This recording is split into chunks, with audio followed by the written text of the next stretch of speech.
202 area code. Who are you? Where are you calling from? What's going on, Michael? This is Nabil from Boston. How you guys doing? Hey, Nabil. Good to hear from you. How's it going? It's going excellent. Well, I have a question about Christopher Hitchens, actually. Okay. You've done a really good job of breaking down the kind of odious and ahistorical analysis that Sam Harris has of Islam and his kind of flirtation with neoconservatism. Yep. I was wondering if you could do the same for Hitchens, though, because he obviously was much more historically minded, much more intelligent about this stuff, but he still made the same sort of mistakes. So I was hoping you could kind of break that down. Well, Hitchens is a little bit more complicated because I remember even a one interview he did close to before he died on some it might have even been like UU at some bizarre right-wing show, and they were talking about Israel-Palestine, and Hitchens was, he was rolling on, defending the invasion of Iraq and all of this monstrous foreign policy. And then at one point when they were talking about Israel-Palestine, Hitchens wasn't as aggressive, but remember he literally said, he's like, look, I can't unlearn history, to paraphrase him. And his point was like, I still oppose the occupation. Like, you can't completely divorce me from any political or historical awareness. I think, though, that he was also, he was a guy that really seemed to be, the world was like a proxy for his social circles and personal arguments and vendettas. So if you read his initial exchanges after September 11th with people like Noam Chomsky, some of the things he says are, I get their appeal. They made sense. Obviously a phenomenon like Al-Qaeda is not simply reducible to U.S. foreign policy. There's other factors.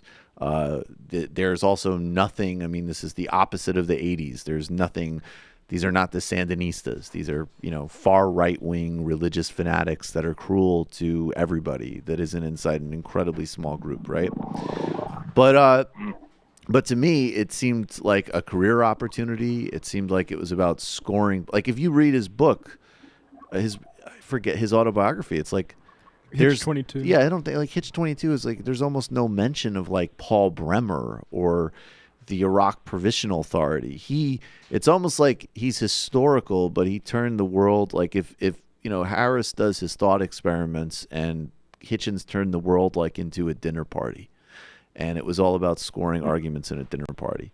I also wonder from reading, if I remember, I haven't read him in a while, but I also think there was some misplaced Trotskyism there, as he kind of deluded himself into the idea that I'm still a guy who's about global revolution and uprisings across the globe. It's just that now the U.S. Marine Corps is the armed ring of those insurgencies, which is... And that factors into the Kurds thing. Right. And that's why he could always find... And I agree. Of course, I also have utmost sympathy and support for the Kurds, but he was very into...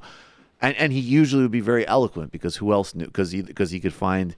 idiot leftists who still sometimes do it, where they minimize or justify oppression and killing of the Kurds, or, all the idiot centrists were dazzled because they don't even know what Kurds are. And people on the right are always willing to, especially during the Bush era, they cynically used the human rights of Afghan women, Kurds, and the idea of Iraqi democracy.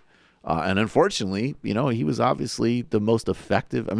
Just like Tony Blair was the most effective global propagandist and liar as a politician, Hitch at the end of the day was, I have no doubt there are plenty of impressionable young people who wouldn't have gone the wrong way on things like invading Iraq if they weren't reading him. For sure. Yeah. For sure. Yeah. Yeah, it's fascinating to watch some of his clips when he was in his socialist phase. How scathing and really just on target he was almost all the time. I still think there was a lot of that social climbing aspect to him, and he still was playing that game, but there was something different. He really tried to frame himself as a George Orwell character. He said, I've always fought against totalitarianism even when I was a leftist, so he tried to bridge that gap, and it was always was very forced, very contrived. Didn't make sense, but just the juxtaposition between his earlier self to that kind of sweaty sausage look he always had, just complaining about Islam later on. It's just it's crazy depressing. It's depressing. I remember one of the last profiles I read of him the journalist spent the day with him drinking, because that was, I mean, the dude was also just like a drunk. You hear a lot of right? those stories. Like, yeah, and the guy spent the day with him Complete drinking. drunk. Yeah, they spent the day with him drinking, and he said, of course, like there's a lot of flashes of like wit and charisma and everything, but I forget, I don't remember how he set it up, but it was sort of just like, perhaps Hitch has turned into like the worst case scenario possible. He's just become a bore.